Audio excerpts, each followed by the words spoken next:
السلام عليكم ورحمة الله تعالى وبركاته. أعوذ بالله من الشيطان الرجيم. بسم الله الرحمن الرحيم. رسلا مبشرين ومنذرين لئلا يكون للناس على الله حجة بعد الرسل وكان الله عزيزا حكيما. صدق الله العظيم. আজকের আলোচনার টপিক হচ্ছে আল্লাহ তাআলা কেন এই পৃথিবীতে রাসূল প্রেরণ করেছেন। রাসূল প্রেরণের উদ্দেশ্য কি, নবী রাসূলদের পরিচয় এবং তাদের বৈশিষ্ট্য, এগুলো নিয়ে আমি আজকে আলোচনা করব এবং নবী রাসূলদের জীবনী থেকে আমাদের আসলে শিক্ষা কি, লেসনটা কি লেসন আমরা নিতে পারি, এই টপিকটা নিয়ে আলোচনা করব। টপিকটা কি সবার কাছে ক্লিয়ার? প্রথমে আমরা উদ্ধার করবার চেষ্টা করি যে কেন আল্লাহ এত রাসূল পাঠালেন পৃথিবীতে, এর কারণটা কি।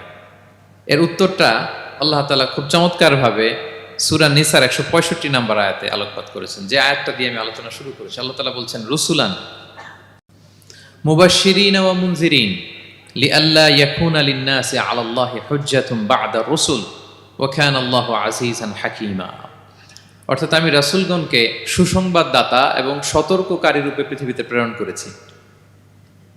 আমি আবারও বলছি, আল্লাহ বলেন আমি এই পৃথিবীতে রাসূলদেরকে সুসংবাদদাতা এবং সতর্ককারী রূপে পৃথিবীতে প্রেরণ করেছি, যাতে করে রাসূল আগমনের পরে আল্লাহর বিরুদ্ধে মানুষের আর কোনো অজুহাত না থাকে। ওয়া কানা আল্লাহু আজিজান হাকীমা। আর আল্লাহ তাআলা তিনি হচ্ছেন পরাক্রমশালী এবং মহাপ্রজ্ঞাময়। তাহলে উদ্দেশ্য আল্লাহ তাআলা ক্লিয়ার করলেন, কেন তিনি রাসূল পাঠালেন, যাতে মানুষের অজুহাত না থাকে। আল্লাহ তাআলা যদি রাসূল পৃথিবীতে বাণীবাহক হিসেবে প্রেরণ না করতেন, মানুষরা বলতো আল্লাহ আখিরাত বলে যে একটা কথা আছে, এটা তো আমি বুঝি নাই। আল্লাহ মৃত্যুর পরে যে আবার জীবিত হইতে হবে, এটা তো আমি শুনি নাই। আল্লাহ এই পৃথিবীতে আমি কি কি করেছি তার পাই টু পাই তোমার সুপ্রিম কোর্টের কাঠগড়ায় দাঁড়িয়ে যে বিচারের সম্মুখীন হতে হবে, কেউ তো আমার কোনোদিন বলে নাই। এজন্য আল্লাহ বলেন আমি পৃথিবীতে রাসূল পাঠিয়েছি, যাতে করে মানুষের কোনো এক্সকিউজ না থাকে। আচ্ছা বলেন তো, এখন কি কেউ আল্লাহরে বলতে পারবে আল্লাহ বিচার যে হবে এটা তো আমি জানি না? বলতে পারবে? আল্লাহ আখিরাত বলে যে একটা কথা আছে, পুনরুত্থান, পুনর্জীবিত হইতে হবে, আবার বিচারের সম্মুখীন হইতে হবে, জান্নাত জাহান্নাম আছে, এগুলো তো কোনোদিন আমি শুনি নাই। এই কথা, এই এক্সকিউজ তোলার কোনো সুযোগ কি আর আছে? No excuse will be granted that day, dear brothers and sisters. সেদিন কোনো এক্সকিউজ আল্লাহ তাআলা গ্রহণ করবেন না, কারণ আল্লাহ তাআলা রাসূলদেরকে প্রেরণ করেছেন। তারা আমাদেরকে বিস্তর বর্ণনা করে জানিয়ে গিয়েছে। এবং কেন রাসূলদেরকে প্রেরণ করেছেন, আল্লাহ বলেন যে দুইটা প্রাইম রেসপন্সিবিলিটি দিয়ে আমি রাসূলদেরকে প্রেরণ করেছি। এক নাম্বার মুবাশশিরিন, তারা সুসংবাদদাতা। তারা আমাদেরকে জানিয়েছে এই পৃথিবীতে যদি আমরা ভালো কাজ করি, এক আল্লাহর ইবাদত করি, কারো হক নষ্ট না করি, তাহলে আমরা জান্নাতে যেতে পারবো। জান্নাতের সুসংবাদ তারা দেন। They are the bearer of glad tidings, they are the bearer of paradise. তারা জান্নাতের সুসংবাদদাতা। রাসূলদের দুই নাম্বার প্রাইম রেসপন্সিবিলিটি হচ্ছে মুনজিরিন, তারা সতর্ককারী। তারা আমাদেরকে এই মর্মে সতর্ক করেছেন যে পৃথিবীতে যদি আল্লাহর ইবাদত না করে শিরক করো, বেদাত করো, এই পৃথিবীর বুকে যদি ফাসাদ করো, যদি সীমা লঙ্ঘন করো, যদি অন্যের অধিকার নষ্ট করো, তাহলে তোমাদেরকে জাহান্নামের আযাব ভোগ করতে হবে। ঠিক কিনা? তাহলে দুইটা প্রাইম রেসপন্সিবিলিটি। রাসূলরা হচ্ছেন মুবাশশিরিন, সুসংবাদদাতা, জান্নাতের সুসংবাদ দিয়েছেন। তারা ভালো কাজ করলে জান্নাতে যাওয়া যাবে। পাশাপাশি তারা হচ্ছেন সতর্ককারী। কিসের সতর্ককারী? জাহান্নামের ব্যাপারে সতর্ককারী। এই পৃথিবীতে ফাসাদ করলে, আল্লাহ তাআলার অবাধ্য হলে জাহান্নামে যেতে হবে। এবং রাসূল পাঠানোর মধ্য দিয়ে আল্লাহ তাআলা এক্সকিউজ দেওয়ার সুযোগ বন্ধ করে দিয়েছেন। কোনো এক্সকিউজ আর দেয়া চলবে না। তাহলে পৃথিবীতে কেন আল্লাহ তাআলা রাসূল পাঠালেন, এই পয়েন্টটাকে সবার কাছে ক্লিয়ার? আচ্ছা ক্লিয়ার, আমরা সামনের দিকে এগোই। এরপর আল্লাহ তাআলা বলেছেন এই পৃথিবীতে যত জাতি গোষ্ঠী আছে সব জাতির কাছে আমি রাসূল পাঠিয়েছি। ওয়া ইম মিন উম্মাতিন ইল্লা খালা ফিহা নাযীর। যত জাতি, যত নেশন এই পৃথিবীতে এসেছে, সব জাতিকে সতর্ক করবার জন্য, ইনস্ট্রাক্ট করবার জন্য, গাইড করবার জন্য আমি রাসূল পাঠিয়েছি। এমন কোন জাতি নাই যে জাতির মধ্যে আল্লাহ রাসূল পাঠায় নাই, সবাই রাসূল পেয়েছেন। এবং মজার ব্যাপার হচ্ছে they are the chosen and selected personality by Allah subhanahu wa ta'ala. রাসূলরা হচ্ছেন আল্লাহ তাআলার পক্ষ থেকে chosen এবং সিলেক্টেড। রাসূলদেরকে সিলেক্ট করেছে কে? আল্লাহ। তিনি বলেন ওয়া ইন্নাহুম ইনদানা লামিনাল মুস্তাফাইনাল আখিয়া। নবীরা হচ্ছে আমার কাছে মনোনীত, আমি তাদেরকে মনোনীত করেছি এবং তারা হচ্ছে সর্বশ্রেষ্ঠ মানুষ। তার মানে এই আয়াত থেকে বোঝা গেল নবীরা সিলেক্টেড, তারা ইলেক্টেড না। ইলেকশন করে নবী হওয়া যায় না, নবী সিলেক্টেড এর মাধ্যমে হইতে হয়, সিলেকশনের মাধ্যমে। আর সিলেক্ট করেন কে? চুজ করেন কে? ইলেকশন করে নবী হওয়া যায়? আমরা পৃথিবীর সবাই মিলে যদি ভোট দেই, যে আল্লাহ আমরা সবাই ভোট দিলাম, এ হচ্ছে রাসূল, তাকে রাসূল হিসেবে আপনি কবুল করেন, হবে ইলেকশনে ভোট দিলে? আমাদের সাথে যদি ম্যানকাইন্ডের সাথে জিন কাইন্ডও যুক্ত হয়, জিনেরাও যদি বলে আল্লাহ আমরাও আছি, আমরাও দিলাম একটা করে ভোট, হবে রাসূল হবে? ফেরেশতারাও যদি যুক্ত হয়, ফেরেশতারাও যদি বলে, মানুষও ভোট দিল, জিনেরাও দিল, ফেরেশতারাও দিল, প্রত্যেকে একটা করেই দিল, ধরেন প্রত্যেকের ভোট গণনা করার পরে দেখা গেল বিশাল ভোট কাউন্ট হয়েছে, এখন তাদের এই ভোটের উপর ভিত্তি করে রাসূল হবে কেউ? হবে? কারণ নবী ইলেকশনে হওয়া যায় না, নবী হয় সিলেকশনে। আর সিলেক্ট করেন কে? আল্লাহু ইয়ালামু হাইসু ইয়াজআলু রিসালাতাহু। কাকে রাসূল বানাবেন, কাকে তিনি নবী হিসেবে অ্যাপয়েন্ট করবেন, এটা তিনিই জানেন। শুধুমাত্র কেবলমাত্র একমাত্র আল্লাহ তাআলা সোললি এটাকে কন্ট্রোল করেন। কেউ চাইলে কারো ভোটে, কারো ইলেকশনে নবী হওয়া যায় না। নবীরা হচ্ছেন সিলেক্টেড, চুজেন পার্সোনালিটি বাই আল্লাহ সুবহানাহু ওয়া তাআলা। তাহলে নবীরা নির্বাচিত নন, ওনারা মনোনীত। নবীরা কি নির্বাচিত? নবীরা মনোনীত। এখন কতজন নবী রাসূল আল্লাহ তাআলা পাঠিয়েছেন? আল্লাহ তাআলা সুস্পষ্ট করে জানাননি কতজন। কিছু কিছু হাদিস থেকে পাওয়া যায় লক্ষাধিক রাসূল, নবী এবং রাসূল আল্লাহ তাআলা পৃথিবীতে পাঠিয়েছেন। কিন্তু কোরআন আল কারিমে এই লক্ষাধিক নবী রাসূলের সবার কথা আল্লাহ তাআলা আমাদেরকে শোনাননি। আল্লাহ তাআলা মাত্র 25 জন রাসূলের কথা আমাদেরকে শুনিয়েছেন। কতজন? 25 জনের কথা আল্লাহ তাআলা শুধু আমাদেরকে বলেছেন, বাকিদের কথা বলেন নাই। কতটুকু আমাদের বলা দরকার, এটা আমাদের চেয়ে ভালো জানেন কে? আল্লাহ ভালো জানেন। আল্লাহ তাআলা ভালো জানেন কতটুকু আমাদেরকে জানাতে হবে। যত রাসূল তিনি পাঠিয়েছেন, যত নবী পাঠিয়েছেন, সবার কথা যদি আল্লাহ কোরআনে বলতেন, তাহলে কোরআন কি মাত্র 611 পৃষ্ঠার একটা বই হতো? 10 খণ্ড, 15 খণ্ড, 20 খণ্ড। তখন আমরা হাফেজ হতে পারতাম? হ্যাঁ, আমরা হাফেজ তরিকুল ইসলাম পাইতাম তখন? হ্যাঁ, তাকরিম পাইতাম? তখন তো হাফেজ হওয়া যেত না। এটা যদি 15 খণ্ড, 20 খণ্ডের বিশাল ভলিউম হয়, হাফেজ হওয়া যেত না। এজন্য আল্লাহ তাআলা সব নবীদের কথা আমাদেরকে শোনায় নাই, মাত্র 25 জন নবীর কথা কোরআনে আল্লাহ শুনিয়েছেন। কতজন? আল্লাহ বলেন রুসুলান কদ কসাসনাহুম আলাইকা মিন ক্বাবলু ওয়া রুসুলান লাম নাকসুসহুম আলাইক। নবী হে, অনেক রাসূলের কথা আপনাকে শুনিয়েছি, আবার অনেক রাসূলের কথা আমি শোনাই নাই। যাদের কথা শোনানোর প্রয়োজন মনে করেছি তাদের কথাই আমি শুনিয়েছি। তাহলে আমরা বুঝলাম কোরআনে বর্ণিত হয়েছে কয়জন নবী রাসূলের নাম? সবাই বলবেন আওয়াজ করে, কয়জন? 25 জন। এবং এই 25 জন নবীর মধ্য থেকে 6 জনের নামে আল্লাহ 6টা সূরা ডেডিকেট করেছেন কোরআনে, 6টা সূরা উৎসর্গ করেছেন। সূরা ইউনুস, সূরা ইউসুফ, সূরা ইব্রাহিম, সূরা মুহাম্মদ, সূরা নূহ, সূরা হুদ। 6 জন নবী। কয়জন নবী? 6 নবীর নামে আল্লাহ তাআলা 6টা সূরা ডেডিকেট করেছেন। এবং এই যত নবী আল্লাহ তাআলা পাঠিয়েছেন, সব নবীর উপর ঈমান আনা আবশ্যক। হ্যাঁ, it's compulsory to believe in every messenger sent by Allah subhanahu wa ta'ala to validate our faith. আমাদের ঈমানটাকে প্রিজার্ভ করার জন্য সব নবীর উপর আমাদের ঈমান আনতে হবে, সব নবী। আমরা যে ঈমান আনি, ঈমানে মুফাসসাল, যেখানে 7টা বিষয়ের উপর বিস্তারিত ঈমানের যে ঘোষণা আমরা দেই, আমরা তো বলি যে ঈমানে একটা মুজমাল আর একটা কি মুফাসসাল। ঈমানে মুফাসসালে 7টা বিষয়ের প্রতি ঈমান আনতে হয়। আমানতু বিল্লাহি ওয়া মালাইকাতিহি ওয়া কুতুবিহি, তারপরে ওয়া রুসুলিহি, পাইছেন? ওয়াল ইয়াউমিল আখিরি ওয়া বিল কদরি খাইরিহি ওয়া শাররিহি মিনাল্লাহি তাআলা ওয়াল বা'সি বা'দাল মাউত। এই 7টা বিষয়ের উপর বিস্তর ঈমান আমাদেরকে আনতে হয়। এই 7টার মধ্যে রাসূলদের ব্যাপার আছে না নাই? রাসূলদের উপর ঈমান আনতে হবে। যদি না আনি তাহলে আরকানুল ঈমান পূর্ণ হলো না, আমার ঈমান পরিপূর্ণ হবে না। তাহলে রাসূলদের উপর পূর্ণাঙ্গ ঈমান আনা এটা আবশ্যক। এবং এই সকল নবী এবং রাসূলদের একটাই ধর্ম ছিল। ধর্মটার নাম কি? সবাই বলুন, কি নাম? সবার একটাই ধর্ম, সব নবীর একটাই ধর্ম। কারণ আল্লাহর কাছে মনোনীত ধর্ম কয়টা? একটা। ইন্নাদ দীনা ইনদাল্লাহিল ইসলাম। আল্লাহর কাছে মনোনীত একটাই ধর্ম, সেটা হচ্ছে ইসলাম। এই যে ইহুদি বলে, নাসারা বলে, এগুলো ধর্ম না, এগুলো বংশ, গোষ্ঠী, জাতির নাম অনুসারে নামকরণ করা হয়েছে। যেমন নাসারা এসেছে, ঈসা আলাইহিস সালামের মা মারিয়াম ফিলিস্তিনের নাসিরিয়া শহরে জন্মগ্রহণ করেছেন। নাসিরিয়া, ওইখান থেকে আসছে নাসারা। ইয়াকুব আলাইহিস সালামের 10 ছেলে, এই 10 ছেলের মধ্যে থেকে এক ছেলের নাম হচ্ছে ইয়াহুদা। এই ইয়াহুদা থেকে এসেছে ইহুদি। কিন্তু সব নবীর ধর্ম একটা। আওয়াজ করে বলুন তো সবাই, সেটা কি? ইসলাম। সবার ধর্ম একটা ছিল ইসলাম। বিষ্ণু ইসা ইসলাম বলেন, ওয়াল আম্বিয়াউ ইখওয়াতুন লিআল্লাতিন। সেই বুখারীর বর্ণনা, নবীগণ হচ্ছে একে অন্যের বৈমাত্রেয় ভাইয়ের মতো। বৈমাত্রেয় ভাই মানে মা ভিন্ন কিন্তু বাবা এক, এরকম হয় না? ধরেন আমার বাবা যদি একাধিক বিয়ে করে, তো প্রত্যেক স্ত্রী গর্ভে যদি সন্তান আসে, তো আমরা সবাই তো ভাই, কি বলেন? কিন্তু মা ভিন্ন। মা কি? তবে বাবা এক। নবীদের দৃষ্টান্তটা এরকম, আল আম্বিয়া ও ইখওয়াতুন লিআল্লাহ। নবীরা হচ্ছেন বৈমাত্রেয় ভাইয়ের মতো, তাদের মা ভিন্ন কিন্তু বাবা এক। বিষ্ণু ইসলাম বলেন, উম্মাহাতুহুম শাত্তা ওয়া দীনুহুম ওয়াহিদ। তাদের শরীয়ত, তাদের বিধিবিধান এটা ভিন্ন ভিন্ন, কিন্তু তাদের দিন কি? এক, সেটা হচ্ছে ইসলাম। সকল নবীর ধর্মের নাম হচ্ছে ইসলাম।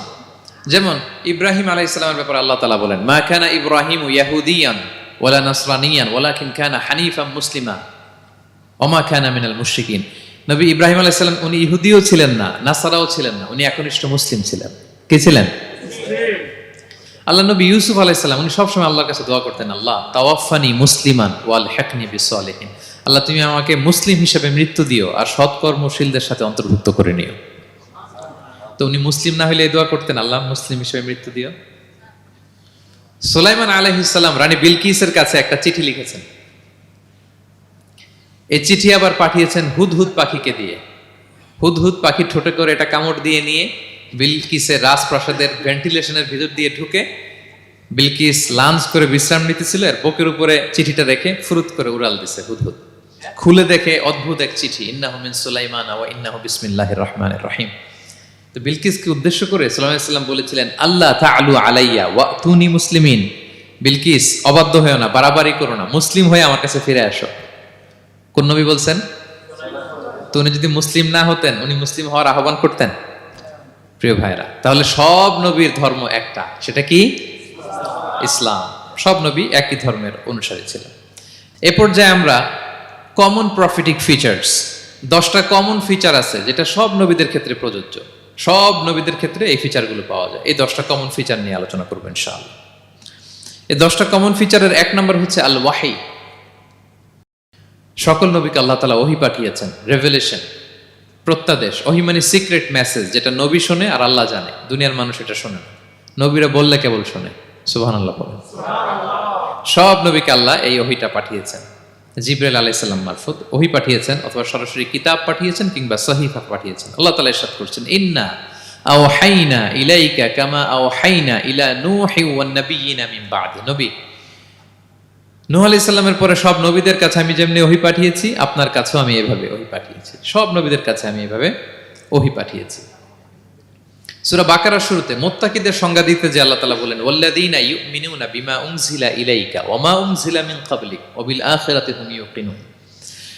মানে নবী হে, মুত্তাকি তো তারা যারা আপনার উপর যে কিতাব নাজিল হয়েছে এটার উপরও ঈমান আনে, ওয়া মা উনজিলা মিন ক্বাবলিক, এর আগে যত কিতাব নাজিল হয়েছে তার উপরও ঈমান আনে। তা আমরা যদি শুধু কোরআনের উপর ঈমান আনি হবে? তার আগে যত কিতাব, আসমানি কিতাব নাজিল হয়েছে এগুলোর উপরও ঈমান আনার দরকার আছে না নাই? বলেন বলেন। তাওরাতের উপর ঈমান আনতে হবে, জাবুর, ইনজিল, সুহুফে ইব্রাহিম ও মূসা সবগুলোর উপর ঈমান আনতে হবে। তো এই ওহীগুলো আল্লাহ তাআলা নাজিল করেছেন। তাহলে 1 নাম্বার কমন ফিচার হচ্ছে আল্লাহ তাআলা ওহী পাঠিয়েছেন, সব নবীকে ওহী দিয়েছেন। 2 নাম্বার ফিচার হচ্ছে same language of the people. নবীকে আল্লাহ তাআলা যেই জাতিগোষ্ঠীর কাছে পাঠিয়েছেন তিনি ওই জাতির ভাষাতেই কথা বলেছেন। ধরেন মালয় এলাকাতে যদি আল্লাহ নবী পাঠান আর ওই নবী যদি আরবিতে কথা বলে, তা আমাদের মালয়েশিয়ান ভাইরা বুঝবে? আচ্ছা, আরব দেশে যদি আল্লাহ একজন নবী পাঠান, ওই নবী ধরেন যে ম্যান্ডারিনে কথা বলে, চাইনিজ ভাষায়, আরবরা বুঝবে? চায়নাতে ধরেন আল্লাহ তাআলা এক নবী পাঠালো, সে ওখানে যে হিন্দি ভাষায় কথা বলে, চাইনিজ লোকেরা বুঝবে না। তাহলে যেই জাতির কাছে আল্লাহ পাঠাইছেন ওই জাতির ভাষা দিয়ে আল্লাহ নবীকে পাঠাইছেন। সুবহানাল্লাহ। আল্লাহ তাআলা ইরশাদ করেন, ওয়ামা আরসালনা মির রাসূলিন ইল্লা বিলিসানি কওমিহি লিউবাইয়িনা লাহুম। আল্লাহ তাআলা যত রাসূল পৃথিবীতে প্রেরণ করেছেন, বিলিসানি কওমি, যে জাতির কাছে প্রেরণ করেছেন ওই জাতির ভাষায় প্রেরণ করেছেন, যাতে করে নবীর কথা এরা বুঝে। নবীরা এসেছেন বাণীবাহক হয়ে, এখন এই বাণী যদি বুঝতে না পারে তাহলে কাজ হবে। এজন্য প্রত্যেক নবীকে আল্লাহ তাআলা যে জাতির কাছে পাঠিয়েছেন ওই জাতির ভাষায় পাঠিয়েছেন। 3 নম্বর হচ্ছে সকল নবীকে আল্লাহ তাআলা very good standard of character দিয়েছেন। চারিত্রিক দৃষ্টিকোণ থেকে অতুলনীয় ছিল এক একজন নবী। পা থেকে মাথা পর্যন্ত কালো দাগ ফেলার মতো কিছু ছিল না। আল্লাহু আকবার। মাসুম ছিলেন। আহলুস সুন্নাহ ওয়াল জামাআর আকীদা হচ্ছে প্রত্যেক নবী ছিলেন মাসুম, কোনো গুনাহ করেন নাই, নিষ্পাপ প্রতিটা নবী। সর্বোত্তম চরিত্র দিয়ে আল্লাহ তাআলা, অনুপম চরিত্র দিয়ে আল্লাহ তাআলা তাদেরকে পাঠিয়েছেন। আল্লাহ তাআলা বলেন, ওয়া ইন্নাকা লাআলা খুলুকিন আযীম, and verily you are on a very good standard of character. নবী হে, আপনি চমৎকার একটা ক্যারেক্টারের উপর প্রতিষ্ঠিত। আপনার আচরণের মতো, ক্যারেক্টারের মতো আচরণ অতুলনীয়, পৃথিবীতে দ্বিতীয়টা খুঁজে পাওয়া যায় না, ঠিক কিনা? কারণ নবীরা যদি মডেল হন, তাদের আচরণ যদি ভালো না হয়, তাহলে মানুষ কি তাদেরকে গ্রহণ করবে? মানুষ তো তাদের কাছ থেকে শিখবে, জানবে। তো জন্য তাদের আচরণ চমৎকার হওয়ার দরকার আছে না নাই? চমৎকার আচরণ, চমৎকার চারিত্রিক মাধুর্য দিয়ে আল্লাহ তাআলা পৃথিবীতে এক একজন নবীকে প্রেরণ করেছেন। সব নবীরা ভেরি গুড স্ট্যান্ডার্ড অফ ক্যারেক্টারের অধিকারী ছিল। 4 নম্বর হচ্ছে প্রত্যেক নবীকে আল্লাহ তাআলা মিরাকেল দিয়েছেন, মানে মুজিজা, as a proof of their prophethood. তাদের নবুয়তির প্রমাণ হিসেবে আল্লাহ তাআলা তাদেরকে মিরাকেল দিয়েছেন, মুজিজা। যেমন সালেহ আলাইহিস সালামকে আল্লাহ তাআলা মুজিজা দিয়েছিলেন। তার জাতির কাছে যখন তিনি দাওয়াত দিলেন, তারা বলল, সালেহ তুমি যে নবী এটা আমরা বুঝবো কি করে? এক শর্তে আমরা তোমার উপর ঈমান আনতে পারি। সাল্লাল্লাহু আলাইহি সাল্লাম বললেন, কি শর্ত?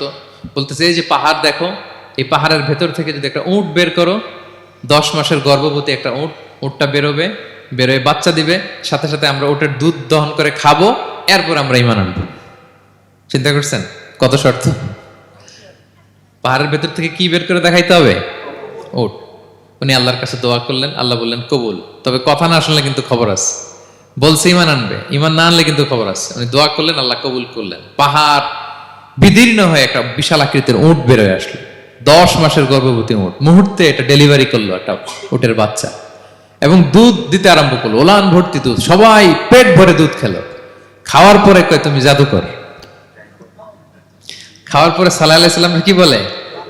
ইউ আর এ ম্যাজিশিয়ান, তুমি জাদুকর, তুমি তো বড় ভেলকিবাজ সালেহ, তুমি পাহাড়ের ভিতরে ভেলকি ঢুকাই দিছো। আল্লাহ তাআলা তাদেরকে একটা সাউন্ড গ্রেনেড, প্রচন্ড শব্দ তরঙ্গ দিয়ে ধ্বংস করে দিলেন। কানের পর্দা ফেটে সবগুলো লাশ হয়ে জমিনে পড়ে রইল। তাহলে এই যে সাল্লাল্লাহু আলাইহি সাল্লাম যেটা দেখাইছেন, এটা কি ভেলকি ছিল? ম্যাজিক ছিল? কি ছিল? মুজিজা, miracle, as a proof of their prophethood. তাদের নবুয়তির প্রমাণ হিসেবে আল্লাহ তাআলা তাদেরকে মুজিজা দিয়েছেন। মূসা আলাইহিস সালামের মুজিজা কি ছিল? লাঠি। ফাআলকাহা ফাইযা হিয়া হাইয়াতুন তাসআ। ওই লাঠি রেখে দিলে মুভিং স্ন্যাক হয়ে যেত, নড়তেছে সাপ, ছবল মারবে এরকম। সুবহানাল্লাহ, এটা কি ম্যাজিক ছিল? কি ছিল? মুজিজা। ঈসা আলাইহিস সালামকে আল্লাহ তাআলা মাইন্ড ব্লোয়িং মুজিজা দিয়েছেন। অন্ধ ব্যক্তির চোখে হাত বুলিয়ে দিলেই দৃষ্টিশক্তি ফিরে পেত।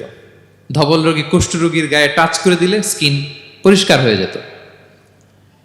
মৃত ব্যক্তিকে দাঁড়াতে বললে মুহূর্তে দাঁড়িয়ে যেত। কুম বিইযনিল্লাহ, আল্লাহর আদেশে দাঁড়াও বললে লাশ জীবিত হয়ে দাঁড়িয়ে যেত। বেলকিবাজি ছিল এটা? কি ছিল? বিষ্ণু ঈসা ইসলাম দাওয়াত দিচ্ছেন কুরাইশদেরকে, ওরা মানে না। বিষ্ণু নবী পাগল পড়া, বললেন, আচ্ছা বলো কুরাইশের লোকেরা কি বললে বিশ্বাস করবে যে আমি সত্য নবী? কি বললে বিশ্বাস করবে? তারা বলল, মুহাম্মদ ওই যে আকাশের চাঁদ, এটার 2 ভাগ করে দেখাইতে বললে বিশ্বাস করবো তুমি সত্য নবী। কি আবদার দেখছেন? হ্যাঁ, নবীদেরকে পেয়ে মামুর বাড়ির আবদার নিয়ে আসছিল এক এক জাতিগোষ্ঠী। বলে, মুহাম্মদ আকাশের জল জলে চাঁদটাকে যদি তুমি 2 ভাগ করে দেখাতে পারো তবেই বুঝবে তুমি নবী। বিষ্ণু ইসলাম আল্লাহর কাছে দোয়া করলেন, আল্লাহ বললেন, ঠিক আছে। ইখতারাবাতিস সাআতু ওয়ানশাক্কাল কমার ওয়া ইয়ারাউ আয়াতান ইয়ারিদু ওয়া ইয়াকুলু সিহরুম মুস্তামির। বিষ্ণু নবী সাব্বাবা, এই আঙ্গুলের নাম কি? ইবহাম, সাব্বাবা, ওয়ুসতা, বিংসার, খিনসার। হ্যাঁ, আমরা ইংরেজি নাম ঠিকই জানি, আরবিটা জানি না। ইবহাম, সাব্বাবা, ওয়ুসতা, বিংসার, খিনসার। বিষ্ণু সাব্বাবা আঙ্গুলি উঠালেন, এটা শাহাদাত আঙ্গুলি বলে আমাকে, আসলে সাব্বাবা আরবিতে। তো বিশ্বনবী এভাবে আল্লাহর নাম নিয়ে চাঁদের দিকে ইঙ্গিত করলেন, মুহূর্তে আকাশের জ্যোৎস্না বিলানো চাঁদটা 2 ভাগ হয়ে গেল। কুরাইশরা দেখে তো অবাক। বিষ্ণু বললেন, এবার কথা অনুযায়ী ঈমান আনো। বলে, Muhammad, you are a magician.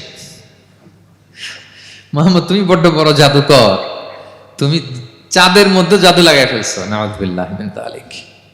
তাহলে আল্লাহ তাআলা age a proof of their prophethood, তাদের নবুয়তের প্রমাণ হিসেবে প্রত্যেক নবীকে কি দিয়েছেন? মুআজিজা দিয়েছেন, সব নবীকে দিয়েছেন। 5 নাম্বার, সকল নবীর দাওয়াতি মিশন এক ছিল, একই মিশন নিয়ে নবীরা পৃথিবীতে এসেছেন। সেটা কি?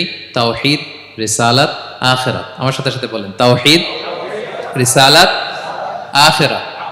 তাওহীদ, রিসালাত, আখিরাত। এই তিনটা বুনিয়াদী শিক্ষা দিতে নবীরা এসেছে। তাওহীদ মানে ওয়াননেস অফ গড, আল্লাহ যে এক, সব নবী প্রচার করেছেন। রিসালাত মানে তারা যে বার্তাবাহক হিসেবে এসেছেন, তাদের কথা মানতে হবে, এটার দাওয়াত দিয়েছেন। আখিরাত মানে হচ্ছে মৃত্যুর পরেও যে একটা জীবন আছে, সেই জীবনের ব্যাপারে প্রত্যেক রাসূলরা কি করেছেন? দাওয়াত দিয়েছেন। এবং কোন নবীর কথার সাথে আরেক নবীর কথার গরমিল পাওয়া যায় না, অমিল হয়নি। আচ্ছা বলেন তো, কখনো কি হয়েছে কোন এক নবী এসে বলছে যে মৃত্যুর পরে একটা জীবন আছে, আরেক নবী এসে বলছে না, মনে হয় নাও থাকতে পারে? বলছে?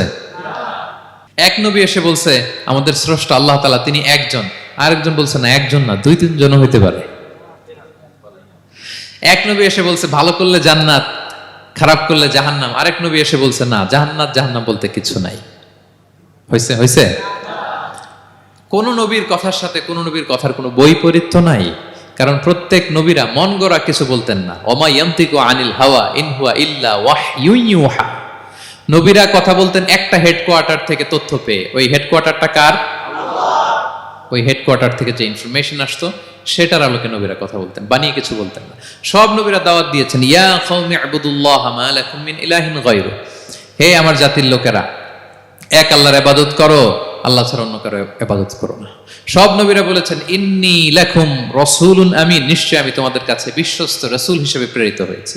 সব নবীরা বলেছেন ইয়াউমা লা তামলিকু নাফসুন লিনাফসিন শাইআ ওয়াল আমরু ইয়াউমা ইযিল লিল্লাহ। এমন এক দিনের মুখোমুখি হতে হবে, কেউ কারো উপকার করতে পারবে না।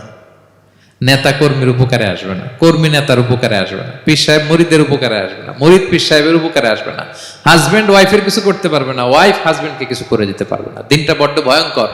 সব নবীর এই তিনটা দাওয়াত দিয়েছেন, তাওহীদ, রিসালাত, আখিরাত। তার মানে সব নবীর দাওয়াতি মিশন এক, এক অভিন্ন দাওয়াতি মিশন নিয়ে তারা পৃথিবীতে এসেছেন।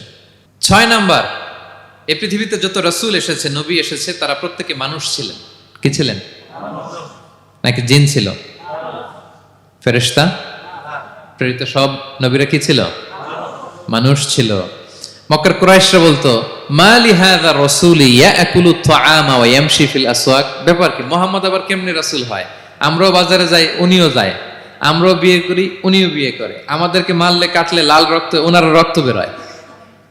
তো তারা চাচ্ছিল, তারা বলতেছিল যে মানুষ না দিয়ে আল্লাহ যদি ফেরেশতা পাঠাইতো নবী হিসেবে, তাইলে না ভালো হইতো। তালবাহান, এটার কি বলে? ফেরেশতা পাঠালে কি বলতো জানেন? ফেরেশতা পাঠালে বলতো ফেরেশতাদের তো ক্ষুধা লাগে না, এরা বুঝবে কি আমাদের কষ্ট? ফেরেশতাদের তো জৈবিক চাহিদা নাই, এরা কেমনে বুঝবে? ফেরেশতাদের তো খারাপ কাজ করার প্রবণতা, টেন্ডেন্সি নাই। আমাদের যে কষ্ট, দুঃখ, ফিলিংস, সেটা তো ফেরেশতারা বুঝে না। ফেরেশতারা কেমনে আমাদের নবী হয়, এটা বলতো, ঠিক কিনা?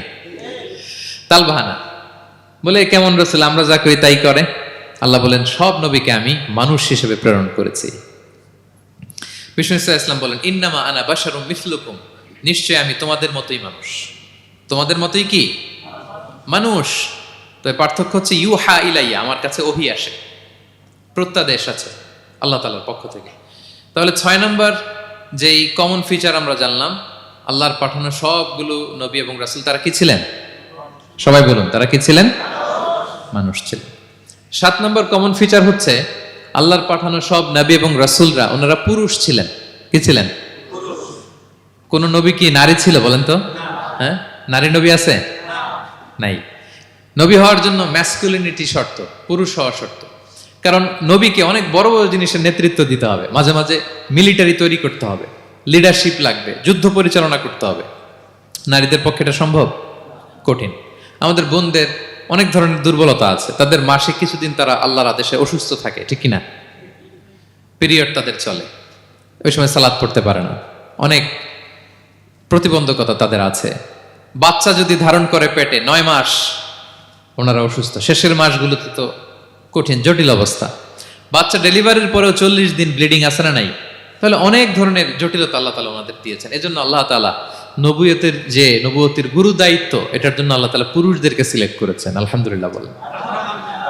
তাহলে যত নবী এবং রাসূল পৃথিবীতে এসেছিল ওনারা পুরুষ ছিল। আল্লাহ বলেন, ওয়ামা আরসালনা মিন ক্বাবলিকা ইল্লা রিজালান নূহি ইলাইহিম। নবী হে মুহাম্মদ, আপনার আগে যত নবী এবং রাসূলকে আমি পৃথিবীতে প্রেরণ করেছি তাদেরকে পুরুষ হিসেবে প্রেরণ করেছি, কোন নারীকে আমি নবুয়তের মর্যাদা দেই নাই। 8 নাম্বার, প্রত্যেক নবীকে আল্লাহ তাআলা একটা গ্রুমিং, একটা ট্রেনিং সেশনের মধ্য দিয়ে নিয়েছেন। সেটা কি? সেটা হচ্ছে সবাইকে আল্লাহ তাআলা শেফার্ড হিসেবে কাজ দিয়েছিলেন, রাখাল হিসেবে। পৃথিবীর সব নবীরা ছাগল চড়াতেন, সব, আদম আলাইহিস সালাম থেকে শুরু করে বিষ্ণু ইসা ইসলাম পর্যন্ত। সুবহানাল্লাহ পড়বেন না? বিষ্ণু ইসা ইসলাম বলেন, মা বাআসাল্লাহু নাবিয়্যান ইল্লা রাআল গানাম। আল্লাহ এমন কোন নবী পাঠায় নাই যেই নবী ছাগল চড়ায় নাই, সব নবী। সাহাবার অবাক হয়ে বললেন, ওয়া আনতা ইয়া রাসূলুল্লাহ, হে নবী আপনিও ছাগল চড়িয়েছেন? বিষ্ণু বললেন, হ্যাঁ, আমি তো অল্প কিছু পারিশ্রমিকের বিনিময়ে মক্কার লোকদের ছাগল চড়িয়ে দিতাম। সুবহানাল্লাহ। কেন সব নবীকে দিয়ে আল্লাহ ছাগল চড়ালেন? এই ট্রেনিং সেশন, গ্রুমিং সেশন কেন? কারণ ছাগলকে একসাথে বসানো কঠিন। ছাগল একটু কি বলে, একটু টেরা টাইপের প্রাণী, কথা শুনতে চায় না। ধরেন যে সারা সপ্তাহ আপনি খুব ব্যস্ত, একদিন সুযোগ পাইছেন সপ্তাহে যে আজকে আমি ফ্রি আছি, যাই পুকুরে যাই, আমিও গোসল করি, ছাগলটারও গোসল করাই। এটা ধরে যদি এখন পুকুরের দিকে টান দেন, কি করবে? পা দুইটা এমন শক্ত করে মাটিতে ধরে রাখবে, আপনি যত টানবেন ওর ঘাড়ের চামড়া ছিঁড়ে যাচ্ছে, তারপরেও আসে না। এরপর ছাগলগুলোর একসাথে রাখা কঠিন, একটা নেচে ওদিকে যায়, আরেকটা লাফ দেয় এদিকে, আরেকটা ওইদিকে। এদেরকে যদি কেউ একত্রিত করতে পারে তাহলে এই জাতিকে, মানব জাতিকে একত্রিত করা তার জন্য একেবারে সহজ, পানি ভাত, ঠিক কিনা? এজন্য আল্লাহ এই মানব গোষ্ঠীর উপর লিডারশিপ কায়েমের আগে ছাগল চড়িয়েছেন। এবং যারা মরুভূমিতে ছাগল চড়ায়, যে শেফার্ডগুলো, যেই রাখালগুলো, তাদের অনেক শক্তিশালী হইতে হয়। গায়ে শক্তি না থাকলে ছাগল চড়ানো যায় না, কিন্তু লাঠি নিয়ে হই হই করে পিছনে দৌড়াইতে হয়, নেকড়ের ছোবল থেকে ছাগলগুলোকে রক্ষা করতে হয়, বাঘ নেকড়ে এগুলো থেকে বাঁচাইতে হয়। তার মানে এটা করার মধ্য দিয়ে এই জাতিকে কিভাবে জাহান্নামের আগুন থেকে বাঁচাবে, নবীদের ওই ট্রেনিং হয়ে যায়। সুবহানাল্লাহ। ছাগল এদিক ওদিক দৌড়াতে থাকে, এদেরকে যেমনি একত্রিত করতে হবে, নবীদের কাজও হচ্ছে মানব গোষ্ঠীকে ইউনাইটেড করা, একত্রিত করা। এজন্য আল্লাহ তাআলা মা বাআসাল্লাহু নাবিয়্যান ইল্লা রাআল গানাম, এই পৃথিবীতে এমন কোন নবী পাঠান নাই যেই নবীকে দিয়ে আল্লাহ তাআলা ছাগল চড়ান নাই। সব নবীর মধ্যে এটা কমন। 8 নম্বর পয়েন্ট। 9 নম্বর পয়েন্ট হচ্ছে enmity from their own people. যত নবী দাওয়াত নিয়ে আসছে তারা চ্যালেঞ্জের মুখোমুখি হয়েছেন, শত্রুতার মুখোমুখি হয়েছেন। কেউ ওনাদের জন্য রেড কার্পেট রিসেপশন দেয় নাই। নবীদের পথ ছিল বড় পিচ্ছিল, এটা কুসুমাস্তীর্ণ ছিল না, কণ্টকাকীর্ণ। কেউই সহজে মেনে নেয় নাই। দাওয়াত দিছে তো রিজেক্ট, সবাই প্রত্যাখ্যান করেছে, সবাই প্রত্যাখ্যান করেছে। এটা কমন ছিল, প্রত্যেক নবীকে এটা মুখোমুখি হতে হয়েছে। Mockery, vulgarism, operation, mental torture, physical torture and what not, সব ধরনের। ইভেন অনেক নবীকে হত্যা করা হয়েছে দিনের দাওয়াতের কারণে। বনি ইসরায়েলের লোকেরা তাদের নিজেদের 70,000 নবীকে নিজেরা হত্যা করেছে। এমনকি আমার নবী বিশ্বনবী মুহাম্মদ রাসূলুল্লাহ সাল্লাল্লাহু আলাইহি ওয়াসাল্লামকে হত্যার ষড়যন্ত্র করা হয়েছিল। আল্লাহ তাআলা দয়া করে বিশ্বনবীকে হিজরতের ব্যবস্থা করে দিয়ে প্রাণে বাঁচিয়েছেন, মক্কা থেকে মদিনাতে পাঠিয়ে দিয়েছেন। তাহলে এই পথ বড় কঠিন ছিল, নবীদের পথ, সব নবীর জন্য, এক্সেপ্ট সুলাইমান এবং দাউদ আলাইহিস সালাম, তাদের কথা ভিন্ন। এছাড়া সব নবীরা এই সংগ্রাম, এই বিরোধিতা, এই শত্রুতা, এই জেলাসি, এগুলোর মুখোমুখি হয়েছে পৃথিবীর সকল নবীরা, সকল নবীরা। বিষ্ণু ইসা ইসলাম ঘুমাতে পারে নাই একটা রাত শান্তিতে। বিষ্ণুর বায়োগ্রাফি যদি আপনি পড়েন, জীবনে যদি পড়ে দেখেন, প্রত্যেকটা নবীর জীবনে এই কষ্টকর মুহূর্তগুলো ছিল। শত্রুতা সব নবীকে পোহাতে হয়েছে। বিষ্ণু ইসা ইসলামের কাছে যখন প্রথম নাজিল হলো ইকরা বিসমি রাব্বিকাল্লাযী খালাক, সূরা আলাকের প্রথম কয়টা আয়াত? 5 আয়াত নিয়ে কোরআনের ভারে নতুন রেভেলেশন পেয়ে বিষ্ণুনবী কাঁপতে আরম্ভ করলেন। কাঁপতে কাঁপতে জ্বর এসে গেল বিষ্ণুনবীর গায়ে, নিচে নেমে আসলেন। খাদিজা রাদিয়াল্লাহু তাআলা আনহাকে বললেন, জাম্মিলুনি জাম্মিলুনি, আমাকে কম্বল চাপা দাও, আমার খুব শীত লাগছে, আমার জ্বর এসে গিয়েছে। কাঁপতে লাগলেন বিষ্ণু ইসলাম। খাদিজা রাদিয়াল্লাহু তাআলা আনহার এক চাচাতো ভাই ওয়ারাকা ইবনে নাওফল ছিল ইনজিল কিতাবের পণ্ডিত খাদিজা রাদিয়াল্লাহু তাআলা আনহা বিষ্ণুকে নিয়ে চাচাতো ভাইয়ের কাছে গেলেন, যে বলেন, ভাই ওরাকা দেখেন তো মোহাম্মদ কি বলে, সে কি দেখছে, কি নিয়ে আসছে, কাঁপতেছে আর বলতেছে আমি মরে যাব, আমাকে কম্বল চাপা দাও। ওরাকা বললেন, মোহাম্মদ কে এসেছিল বলতো? বিষ্ণু জিবরাইল ইসলামের বর্ণনা দিলেন। কি বলেছে বলতো? 5 আয়াতের বর্ণনা বিষ্ণু ইসলাম দিলেন। তখন বিষ্ণু ইসলামের কথা শুনে ওরাকা বলল, তোমার কাছে যে এসেছে ওহুয়ান নামুস, মানে জিবরিল, সে সব নবীদের কাছে এসেছে। মোহাম্মদ তুমি নবী হবা, তুমি কি হবা? তুমি নবী হবা, আখিরি নবী হবা তুমি। যে তোমার কাছে এসেছে সে সব নবীদের কাছে ওহী নিয়ে এসেছিল। আর জেনে রাখো মোহাম্মদ, তোমার এলাকার লোকেরা একদিন তোমাকে এলাকা থেকে বের করে দিবে। ভবিষ্যৎবাণী করতেছিলেন। বিশ্বনবী বললেন, আওয়া মুখরিজিয়াহুম, আমার ভাই বেরাদার, আমার জ্ঞাতি গোষ্ঠীর লোকেরা আমার এলাকা ছাড়া করবে? ওরাকা বললেন, হ্যাঁ। লাম ইয়াতি রাজুলুন কত্তু বিমিসলি মা জিতা বিহি ইল্লা উদিয়া, তোমার মতো এরকম রিসালাতের দায়িত্ব নিয়ে যারাই কোনো জাতির কাছে এসেছে তাদের সাথে এরকম শত্রুতা করা হয়েছে। বিষ্ণু ইসলাম সেদিনের কথা শুনে, ওরাকার কথা শুনে অবাক হয়েছিলেন। তাহলে সব নবীদের ক্ষেত্রে 9 নম্বর কমন বৈশিষ্ট্য হচ্ছে তাদেরকে বাধার সম্মুখীন হতে হয়েছে। এখনো যারা নবীদের পথে চলবে বা চলে তাদের জীবনে বাধা বিপত্তি আছে না নাই? হ্যাঁ, তারা জেনে বুঝেই এই পথে এসেছে, তারা হিসাব মিলিয়েই এই পথে নেমেছে। এজন্য বাধা বিপত্তি চ্যালেঞ্জ কোন মুমিনকে তার রাস্তা থেকে সরাতে পারে না, ঠিক কিনা বলেন? এক চুলো নড়াতে পারে না। এটা নবীদের পথ, এটা নবীওয়ালা কাজ। এখানে জুলুম থাকবে, এখানে বাধা বিপত্তি থাকবে, এখানে চ্যালেঞ্জ থাকবে। এই পথটা সোজা, সিরাতুল মুস্তাকিম। যদি শেষ মাথায় যাওয়া যায়, ডাইরেক্ট জান্নাতুল ফিরদাউস। আলহামদুলিল্লাহ। তাহলে সব নবীরা বাধার সম্মুখীন হয়েছেন। 9টা কমন ফিচার গেল। 10 নম্বর, দ্য লাস্ট কমন ফিচার, পৃথিবীর সব নবীরা ইন্তেকাল করেছেন, আর কোন নবী আসবেন? আসবে? পৃথিবীর সব নবীরা মারা গিয়েছেন, কিন্তু আলামুল বারজাখে, বারজাখের জগতে নবীরা জীবিত। আই রিপিট, আমি আবারও বলি, প্রত্যেক নবী তার কবরে জীবিত। আলামুল বারজাখে। আমরা এই দুনিয়াতে আসার আগে যেই জগতে ছিলাম, ওই জগৎটার নাম হচ্ছে আলামুল আরওয়াহ, মানে রুহের জগৎ। সেখান থেকে আমরা এই জগতে এসেছি, এটার নাম আলামুদ দুনিয়া, দুনিয়ার জগৎ। আবার মৃত্যুর পরে যে নতুন এক্সটেশনে আমরা যাব, সেটার নাম হচ্ছে আলামে বারজাখ, বারজাখের জগৎ। নবীরা ওই বারজাখের জগতে জীবিত। বিষ্ণু ইসলাম সুনানে আবু দাউদের হাদিসে বলেন যে, ইন্নাল্লাহ হাররামা আলাল আরদি আন তাকুলা আজসাদাল আম্বিয়া, আল্লাহ তাআলা এই জমিনকে, নবীদের দেহকে কনজিউম করাকে হারাম করে দিয়েছেন। মানে জমিনের জন্য নবীদের লাশকে পচিয়ে ফেলা, খেয়ে ফেলা হারাম। যত নবী যেখানে ইন্তেকাল করেছেন, তাদের পবিত্র দেহ মোবারক এখনো আগের মতো একেবারে, যখন মৃত্যুবরণ করেছিলেন তখন লাশটা যেমন তাজা ছিল, এখনো প্রত্যেকে তার কবরে এরকম তাজা লাশ নিয়ে শুয়ে আছে। প্রত্যেক নবী কবরে জীবিত। বিষ্ণু ইসলাম ওনার কবরে জীবিত। তবে এটা বারজাকি জগতে। এই দুনিয়া তিনি যেভাবে জীবিত ছিলেন ওইভাবে না, বারজাকি জগতে জীবিত। আমরা যখন প্যারা নবীর উপর সালাম পৌঁছাই, দুরুদ পড়ি, প্রত্যেক ফেরেশতা, একটা ফেরেশতা আছে এই দুরুদগুলোকে নিয়ে বিষ্ণুনবীর কাছে পৌঁছায়। আপনার বাবার নাম, আপনার নাম বলে ফেরেশতা বলে যে অমুকের ছেলে অমুক আপনাকে সালাম দিয়েছে। বিষ্ণুনবী কবর থেকে নিজে ওই সালামের উত্তর বলে, কারণ বিষ্ণু ইসলাম বারজাকের জগতে তিনি জীবিত। হায়াতুন নবী, বারজাকের জগতে তিনি জীবিত। আরেক হাদিসে বিষ্ণু ইসলাম বলেন, আল আম্বিয়া ও আহিয়াউন ফি কুবুরিহিম ইউসাল্লুন, নবীরা তাদের কবরে জীবিত, সেখানে তারা সালাত আদায় করে। নবীরা তাদের কবরে কি করে? সালাত আদায় করে। তাহলে এই 10টা হচ্ছে কমন ফিচার্স এবং প্রফিটস। সব নবীদের মধ্যে এই বিষয়গুলো পাওয়া যায়। সর্বশেষ পয়েন্ট হচ্ছে lessons from the life of the profits. এত নবী রাসূল যে আল্লাহ তাআলা আমাদের হেদায়েতের জন্য পাঠালেন, তাদের জীবনী থেকে আমাদের জন্য শিক্ষা কি, লেসন কি, এটা জানার দরকার আছে না নাই? বলেন, কি লেসন আমরা নিব? অনেক লেসন আছে। আমি সংক্ষিপ্ত পরিসরে 2-1টা বলি। আমি আমার মিজানুর রহমান আজহারি ভেরিফাইড ইউটিউব চ্যানেলে প্রফেট সিরিজ নামে একটা সিরিজ করেছি, 25 পর্বের। কোরআনে কয়জন নবীর নাম উল্লেখ হয়েছে? 25। আর আমার চ্যানেলে কয় পর্ব? তার মানে 25 জন নবীর ব্যাপারে আমি ওয়েল ডকুমেন্টেড ম্যানারে একাডেমিকলি আলোচনা করেছি। আপনারা শুনবেন, আপনাদের জন্যই করেছি, শুনবেন আপনারা।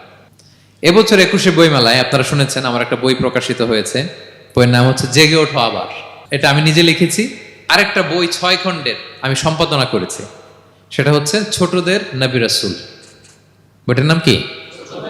ছোটদের নবী রাসূল। সত্যায়ন প্রকাশন থেকে 6 পর্বের খুব চমৎকার গ্রাফিক্যাল ইউজার ইন্টারফেস দিয়ে আপনার সোনামণিরা, বাচ্চারা তারা জেনে যাবে যে তাদের আসল আইকন কারা, তাদের আসল সুপার হিরো কারা, তাদের অনুসরণীয় অনুকরণীয় ব্যক্তিত্ব হবে কারা। এই বইটা লিখতে, সম্পাদনা করতে আমাদের অনেক চ্যালেঞ্জ আমরা ফেস করেছি, কারণ এটা আপনাদের জন্য লিখি নাই, লিখছি কাদের জন্য? বাচ্চাদের জন্য। আমি বাচ্চাদেরকে গল্প শোনাচ্ছি এরকম একটা ভাব নিয়ে লিখেছি। আমি বারবার ভেবেছি যে আমার ছোট্ট মেয়েটাকে যদি আমি শোনাই, ওকে বুঝাইলে ও কিভাবে বললে বুঝবে। গল্পের মতো করে খুব রস দিয়ে, আনন্দ দিয়ে প্রতিটা বাক্য এভাবে সাজানো হয়েছে। 6 খণ্ডের ছোটদের নবী রাসূল সিরিজ, যদি সুযোগ হয় আপনারা সংগ্রহ করবেন। বড়দের নিয়েও আমরা নবী রাসূলদের উপর আমাদের সামনে কাজ আসবে, আমরা জানাবো। তো আজকের এই কায়েত ফাউন্ডেশন বাংলাদেশের এই প্রোগ্রামে সর্বশেষ যে পয়েন্টটা আপনাদের সামনে আমি উপস্থাপন করতে চাই, সেটা হচ্ছে lessons from the life of the profits. নবী রাসূলদের জীবনী থেকে আমাদের জন্য কি শিক্ষা। 25 জন নবীকে কভার করা সম্ভব হবে না। আমি সেখান থেকে মাত্র 7 জন নবীর জীবনী থেকে 7টা শিক্ষা 7 মিনিটে বলে আমরা শেষ করে দেব ইনশাআল্লাহ বিইذنিল্লাহ। প্রথমে আমরা শুনবো সাইয়েদনা আদম আলাইহিস সালামের জীবনী থেকে শিক্ষা। পৃথিবীর প্রথম নবী কে ছিল বলেন তো? আদম আলাইহিস সালাম। আমরা যেমনি আমাদের শৈশব ছিল, কৈশোর ছিল, যৌবন, তারপর বার্ধক্যের দিকে যাচ্ছি, ওনার কি এরকম ছিল? আদম আলাইহিস সালামের শৈশব ছিল না? ছিল? কৈশোর ছিল? কনফিউশনে পড়ে গেছে। ছিল? ছিল না। মজার ব্যাপার হচ্ছে ওনার শৈশব কৈশোর ছিল না, ওনাকে আল্লাহ সৃষ্টি করতে যুবক করে সৃষ্টি করছে। সুবহানাল্লাহ, এত আসতে কেন? সৃষ্টি করতেই যুবক, 60 হাত লম্বা। কয় হাত? 60 হাত লম্বা করে তৈরি করছেন আদম আলাইহিস সালামকে। আপনারাও যারা জান্নাতে যাবেন 60 হাত লম্বা হয়ে ঢুকবেন, 33 বছরের যুবক হয়ে ঢুকবেন। 80 বছর বয়সে মারা গেল, কত বছর বয়সে ঢুকবেন? গালে কোনো দাড়ি থাকবে না। এই দুনিয়ায় দাড়ি রেখে নেন, ওখানে দাড়ি ছাড়া উঠবেন একেবারে। কোনো জুরদা মুর্দা ও আবনা ও সালাসা ওয়া সালাসিন, 33 বছরের তাগড়া ইয়াং সুপারস্টার হয়ে জান্নাতে ঢুকবো আমরা। তো আদম আলাইহিস সালামকে আল্লাহ প্রথম নবী করে পৃথিবীতে পাঠালেন। ওনাকে জান্নাতে সব খাইতে বললেন যে সব খাও, একটা গাছের কাছে যেও না। কিন্তু শয়তান সে তার মিশন নিয়ে আসে। সে আদম আলাইহিস সালামকে ভুলভাল বোঝালো, আদম আর হাওয়াকে, যে একটা কাজ করো, আল্লাহ তাআলা তোমাকে না করছে কেন জানো? আল্লাহ তো চায় না তুমি জান্নাতে থাকো, আল্লাহ চায় তোমাদেরকে দুনিয়াতে পাঠাই দিবে। তো তুমি যদি ওই গাছের ফল খেয়ে ফেলো, আল্লাহ আর দুনিয়াতে পাঠাইতে পারবে না। কিন্তু আল্লাহ চায় তোমাদেরকে কই পাঠাবে? কিন্তু যদি গাছের ফল খেয়ে ফেলো আর পাঠাইতে পারবে না। এজন্য আল্লাহ নিষেধ করছে গাছের ফল খায় না। চিন্তা করছেন? উল্টা, পুরো উল্টোটা বুঝাইছে। তো ভুল করে সাইয়েদনা আদম আলাইহিস সালাম, হাওয়া আলাইহিস সালাম খেয়ে ফেলছেন এই ফল। খাওয়ার পরেই আল্লাহ তাআলা পাঠাই দিলেন পৃথিবীতে, যাও জমিনে যাও, এই জান্নাতে আর থাকা যাচ্ছে না। কাঁদতে আরম্ভ করলেন আদম আর হাওয়া আলাইহিস সালাম, কাঁদতে কাঁদতে অনুতপ্ত হয়ে আল্লাহর কাছে দোয়া করলেন। তো পুরো আদম আলাইহিস সালামের জিন্দেগির সবচেয়ে বড় শিক্ষা হচ্ছে রিপেন্টেন্স, অনুতপ্ত হওয়া। কি হওয়া? অনুতপ্ত হওয়া। আমরা ভুল করব, কুল্লুকুম খাত্তাউন, আমরা সবাই পাপী। সবাই কি পাপী? কে পাপ করি না? আমরা সবাই পাপী। কিন্তু মনে রাখবেন, আমাদের পাপ যত বড় হোক, আল্লাহর রহমতের দরিয়া তার চাইতেও বড়, অনেক বড়। তিনি দয়াময়, তিনি মেহেরবান, তার দয়ার শেষ নাই, তার মায়ার শেষ নাই। তার রহমতের দরিয়া যে কত বড় আপনি কল্পনাও করতে পারবেন না। শয়তান আর আমাদের মধ্যে পার্থক্য হচ্ছে, শয়তান পাপ করে পাপে অটল থাকে, কিন্তু বিশ্বাসীরা পাপ করার সাথে সাথেই ক্ষমা চায় কার কাছে? এটা হচ্ছে আদম আলাইহিস সালামের জীবনী থেকে আমাদের জন্য সবচেয়ে বড় লেসন।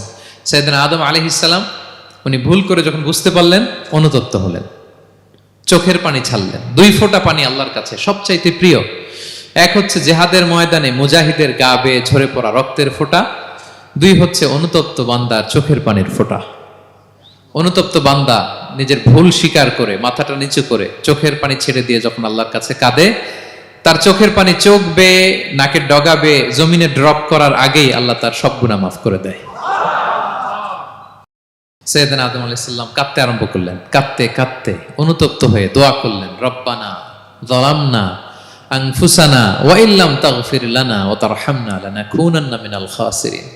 রব্বানা, হে আমাদের রব, যালামনা আনফুসানা, আমরা আমাদের নফসের উপর জুলুম করেছি, ভুল করেছি, অন্যায় করেছি, অপরাধ করেছি। ওয়া ইল্লাম তাগফির লানা, আল্লাহ তুমি যদি ক্ষমা না করো, তুমি যদি মাফ না করো, লানাকুনান্না মিনাল খাসিরিন, আল্লাহ আমরা ধ্বংস হয়ে যাব, আমরা ক্ষতিগ্রস্ত হয়ে যাব, আমরা লুজার হয়ে যাব।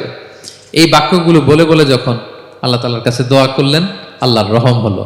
আল্লাহ দয়া করে সাইয়েদনা আদম আর হাওয়া আলাইহিস সালামকে ক্ষমা করে দিলেন।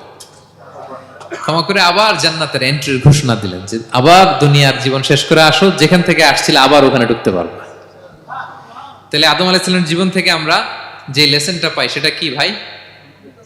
বলেন বলেন। অনুতপ্ত হওয়া, রিপেন্টেন্স। আমরাও যদি জীবনে ভুল করি কি করবেন? ভুলের উপর অটল থাকবেন? অনড় থাকবেন? একগুঁয়ে ধরে বসে থাকবেন? সীমা লঙ্ঘন করবেন? আমরা ক্ষমা চাইব। কার কাছে ক্ষমা চাইব? ক্ষমা দেওয়ার জন্য তিনি বসে থাকেন। শেষ রাতে আল্লাহ প্রথম আসমানে চলে আসেন। প্রথম আসমানে এসে ডাকতে থাকেন, আলা মিন মুস্তাগফিরিন আগফির আলা, কে ক্ষমা চাবা? কে পাপ করেছে, জুলুম করেছে, বলো, আমি ক্ষমা দেওয়ার জন্য আসছি। আলা মিন মুস্তারজিকিন আরযুক আলা, কার রিজিকের দরকার, কার চাকরি নাই, কার ব্যবসা মন্দা, আমার কাছে চাও, আমি আল্লাহ বাড়িয়ে দেব। কার কি লাগবে বল, আমি দেব। আল্লাহ তাআলা দেওয়ার জন্য আসছে, আমি নেয়ার জন্য উঠতে পারি না। আমরা যেন আল্লাহ তাআলার কাছে চাই বেশি বেশি, এবং ভুল করলে যেন আমরা অনুতপ্ত হই। ভুল করলে আমরা কি হব? সাইয়েদনা আদম আলাইহিস সালামের জীবন থেকে আমরা এটা শিখলাম। 2 নম্বরে সাইয়েদনা নূহ আলাইহিস সালামের লাইফ থেকে আমরা কি শিখি? ওনার লাইফ থেকে আমরা শিখি হচ্ছে কনসিস্টেন্সি, মানে লেগে থাকা। ভালো কাজের জন্য কি করা? লেগে থাকা। উনি 950 বছর দাওয়াত দিয়েছিলেন ওনার জাতিকে। কয় বছর বলেন তো? 950 বছরের দাওয়াতি কার্যক্রমের ফলে উনি ফলোয়ার জোটাইতে পারছেন কয়জন জানেন? 80 জন। কয়জন? এরাই আমাদের পূর্বপুরুষ। আমরা পৃথিবীর সবাই কিন্তু এদেরই নাতিপুতি। এই 80 জনকে নিয়ে উনি নৌকার উপর উঠছিলেন, কিস্তির উপর, আর বাকিটা তো মহাপ্লাবন দিয়ে আল্লাহ ধ্বংস করে দিয়েছেন। ওই 80 জন আবার জমিনে এসে জমিন আবাদ করা শুরু হলো, ওখান থেকে পৃথিবীর সকল মানুষ। সুবহানাল্লাহ। উনি বলেন, ক্বালা রাব্বি ইন্নী দাআউতু কওমি লাইলান ওয়া নাহারা, আল্লাহ আমি দিন রাত এক করে আমার জাতিগোষ্ঠীকে দাওয়াত দিয়েছি। ফালাম ইয়াজিদহুম দুআই ইল্লা ফিরারা, কিন্তু আমারে দেখলে লোকগুলো ভেগে ভেগে যায়। আর কি করে? আমার কথা যেন শুনতে না হয়, এরা কানে আঙ্গুল দিয়ে রাখে আর মুখে কাপড় পেঁচিয়ে রাখে। নূহ আলাইহিস সালাম তারপরও থামতেন না, কন্টিনিউয়াস দাওয়াতি কাজ। লোকজন নূহ আলাইহিস সালামকে পিটিয়ে আধামরা করে কাঁথা দিয়ে পেঁচিয়ে পাহাড়ে রেখে আসতেন। ওইখান থেকে এসে নূহ আলাইহিস সালাম আবার দাওয়াত দিতে শুরু করতেন। What a consistency! কিভাবে লেগেছিলেন! 950 বছর তিনি দাওয়াত দিয়েছেন, মাত্র 80 জন ফলোয়ার হয়েছিল। তাহলে আমরা অল্প দাওয়াতি কাজ করেই আমরা হতাশ হয়ে যাই। হায় রে, আমার কথা শুনলো না, হায় রে আমার কথা পৌঁছাইল না, হায় রে আমার কাছে এসে কেউ মুসলিম হইল না, হায় রে আমার কথা। অস্থির। আপনার কাজ হচ্ছে পৌঁছে দেওয়া, আপনার কাজ হচ্ছে কোরআনের কথা মানুষকে বলা। এটা দিয়ে কতটুকু কি হবে এটার ফয়সালা কার? তাহলে নূহ আলাইহিস সালামের জীবনী থেকে আমাদের শিক্ষা হচ্ছে কনসিস্টেন্সি। 950 বছর উনি লাগাতার দাওয়াত দিয়েছেন, থামে নাই, হতাশ হয় নাই, হাল ছাড়া নাই। নবীরা কখনো হাল ছাড়ে না। সুবহানাল্লাহ পড়ে। 3 নাম্বার, ইব্রাহিম আলাইহিস সালামের জীবনী থেকে আমাদের জন্য শিক্ষা হচ্ছে ওবিডিয়েন্স, আনুগত্য। কি করে আল্লাহ তাআলার কাছে আনুগত্য করতে হয়। আল্লাহু আকবার। আমি মনে হয় 1 ঘন্টার উপরে আলোচনা করেছি আমার প্রফেট সিরিজ ইব্রাহিম আলাইহিস সালামের জীবনী নিয়ে। ওনার পুরো জীবনটা, আল্লাহ কোনো কিছু বলতে দেরি, আল্লাহর আদেশের সামনে মাথা পেতে দিতে ইব্রাহিম আলাইহিস সালামের দেরি হয়নি। আল্লাহ বলছেন আসলিম, ওয়া ইয ক্বালা রাব্বুহু আসলিম ক্বালা আসলামতু লিরাব্বিল আলামিন। এই ইব্রাহিম সারেন্ডার, কই সারেন্ডার। সুবহানাল্লাহ। ইব্রাহিম আনুগত্য করো, আল্লাহ আনুগত্য করছি। ওনার সন্তান হয় না 86 বছর বয়সে একটা সন্তান দিলেন আল্লাহ তাআলা। আমাদের এখানে কার বয়স কত? সর্বোচ্চ বয়স কত আছি আমরা? এদিকে 60 বছরের উপর তো কেউ নাই, ঠিক কিনা? 86 বছর বয়সে আল্লাহ সন্তান দিয়েছেন ইসমাঈল আলাইহিস সালাম। কত বছর বয়সে? সন্তানটা আদরের নাকি? হ্যাঁ, আদরের না? শেষ কালে একটা সন্তান পেলেন 86 বছর বয়সে। ইব্রাহিম আর হাজেরার ঘরকে উজাড় করে ফুটফুটে এক সন্তান ইসমাঈল আলাইহিস সালাম আসলেন। ভালোবাসা, আদর যেন ঠিকরে পড়ে, এত গদগদ ভালোবাসা। এবার বললেন যাও হাজেরা আর দুধের সন্তান ইসমাইলকে মরুভূমিতে ফেলে দিয়ে আস। বলতে দেরি, রেখে আসতে দেরি নেই। এটাই হচ্ছে ইব্রাহিম আলাইহিসসালামের আনুগত্য। ধুধু মরু প্রান্তরে হাজেরা আর ইসমাইল আলাইহিসসালামকে রেখে আসলেন, চলে আসলেন। বুকটা ফেটে চৌচির, 86 বছর বয়স একটা দুধ সন্তান পেলাম, দুধের বাচ্চা আমার স্ত্রী সহ মরুভূমিতে রেখে আসলাম। রেখে আবার থাকাও যাবে না, যাও তুমি ফিলিস্তিনে, এরা থাকবে মক্কায় মরুভূমির মাঝখানে। পরে আল্লাহ জুরহুম কওমের মাধ্যমে এদেরকে পানি, জামজাম অনেক কিছু দিলেন। লম্বা ঘটনার দিকে যাচ্ছে। এরপর হৃদয় যখন ফেটে চৌচির হয়ে যায়, তখন আল্লাহ তাআলা বলেন ঠিক আছে যাও, যা একটু ছেলেরা দেখে আসো। এবার যে দেখে ছেলেরা আরো মায়া লাগে, কারণ একটু বড় হয়েছে তো, এবার দৌড়াইতে পারে, হাঁটতে পারে। সুবহানাল্লাহ বলেন। এবার যখন দৌড়াইতে পারে, হাঁটতে পারে, আব্বু আব্বু বলে ডাকতে পারে, মায়াটা যখন একটু গাঢ় হয়েছে, আল্লাহ বলে এবার ছেলেরা জবাই কর। দেখছেন কি পরীক্ষা? 86 বছর বয়সে সন্তান পেল, রেখে আসলো মরুভূমিতে, একটু বড় হইল, দেখা করতে গেল, এবার বলে জবাই করো। জবাই করো বলতে দেরি, ছুরি চালাতে দেরি হয়নি। কুরবানির ইতিহাস লম্বা ইতিহাস, দিকে যাব। এরপরে আল্লাহ কবুল করলেন। এরপরে বললেন বাপ বেটা মিলে মরুভূমির মধ্যে ঘেমে ঘেমে একটা ঘর বানাও।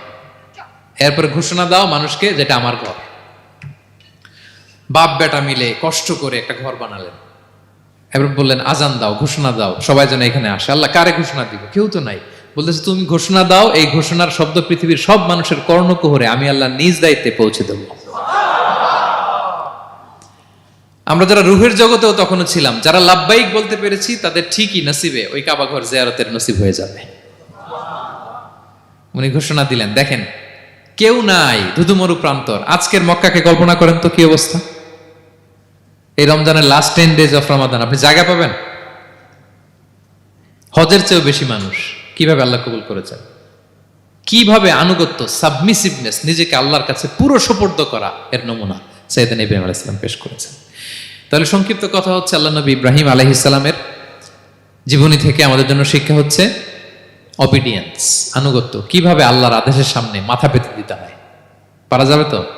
হ্যাঁ, ওই ইব্রাহিম আলাইহিস সালামের রক্ত আমাদের দেহে বহমান। আমরাও নবী ইব্রাহিমের উত্তরসূরি। নবী ইব্রাহিমের আলাইহিস সালামের মতো আমরাও ইসলামের জন্য জীবন বিলিয়ে দেওয়ার দরকার আছে না নাই? বলেন বলেন। শক্ত পদে আমাদেরকেও এরকম স্যাক্রিফাইসের মেন্টালিটি অর্জন করতে হবে। অবিডিয়েন্স, আনুগত্যের শিক্ষা আমরা নবী ইব্রাহিম আলাইহিস সালামের কাছ থেকে পাই। 4 নম্বর, ইয়াকুব আলাইহিস সালাম, ওনার জীবনী থেকে শিক্ষা হচ্ছে পেশেন্স, ধৈর্য। আমাদের অনেকের ধৈর্য নাই, আমরা অস্থির, অল্পতে ধৈর্য হারায় ফেলি। ধৈর্য এমন একটা গাছ, এই গাছের সারা গায়ে অনেক কাঁটা, কিন্তু এই গাছের ফল বড্ড মিষ্টি। ধৈর্য এমন একটা গাছ, গাছের সারা গায়ে কি, কিন্তু ফলটা। ইয়াকুব আলাইহিস সালামের কলিজার টুকরা ইউসুফ আলাইহিস সালামকে ভাইয়েরা মেরে আহত করে কুয়ায় ফেলে দিছে। কুয়া থেকে নিয়ে মিশরে বিক্রি করে দিস। এখন এতিম হয়ে আরেক জায়গায় থাকে, বাবার কলিজা ফেটে যায়, ছিঁড়ে যায়, কিন্তু কাউরে বিচার দেয় না, কাউরে কিছু বলে না। উনি বলে ইন্নামা আশকু বাসি ওয়া হুজনি ইলাল্লাহ, আমার দুঃখ কষ্ট মনের জ্বালার যন্ত্রণা আমি একজনের বলি, তিনি কে? আল্লাহ।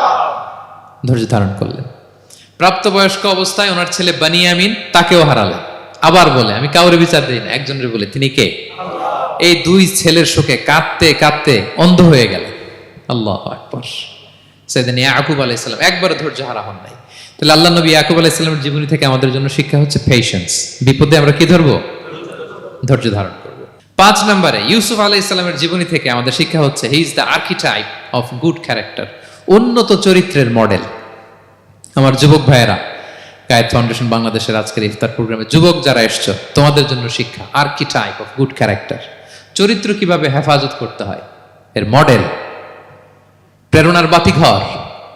তাগড়া যুবক, পৃথিবীর সবচাইতে সুন্দর পুরুষ ইউসুফ আলাইহিস সালাম। তাকে দেখে ওই সময়ের আরেক বিশ্ব সুন্দরী জুলাইখা প্রেমে মাতোয়ারা, গোপন কক্ষে নিয়ে প্রেম নিবেদন করেছে। বলেছে ইউসুফ কাক পক্ষে টের পাবে না। আল্লাহ নবী ইউসুফ আলাইহিস সালাম এটাকে প্রত্যাখ্যান করলেন। জোরাজুরি করলো, প্রত্যাখ্যান করলেন। মারধর করা হলো, প্রত্যাখ্যান করলেন।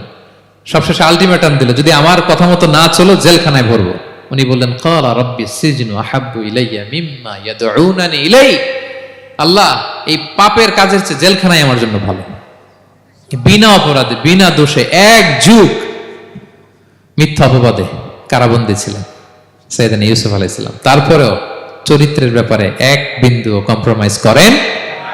যুবক ভাইরা, চরিত্র বড় দামি সম্পদ। সম্পদ গেলে সম্পদ আসে, স্বাস্থ্য গেলে স্বাস্থ্য আসে, একবার চরিত্র নষ্ট হলে ওই চরিত্র আর ফিরে পাওয়া যায় না। সাইয়েদনা ইউসুফ আলাইহিস সালামের জীবনী থেকে আমাদের শিক্ষা হচ্ছে চরিত্রকে কিভাবে প্রিজার্ভ করতে হয়। এটা 6 নম্বরে সাইয়েদনা ঈসা আলাইহিস সালামের জীবনী থেকে আমাদের জন্য শিক্ষা হচ্ছে স্লেভারি, দাসত্ব। কারণ আমরা সবাই গোলাম একজনের, বলেন তো কার গোলাম? আল্লাহর গোলাম। কিন্তু ওনার সব উম্মতেরা মানে খ্রিস্টানরা তাকে বলে সান অফ গড, উনি নাকি আল্লাহর সন্তান। নাউজুবিল্লাহ পড়েন। ওনার মা ম্যারি মানে মারিয়াম আলাইহিস সালাম নাকি আল্লাহর স্ত্রী। নাউযুবিল্লাহ।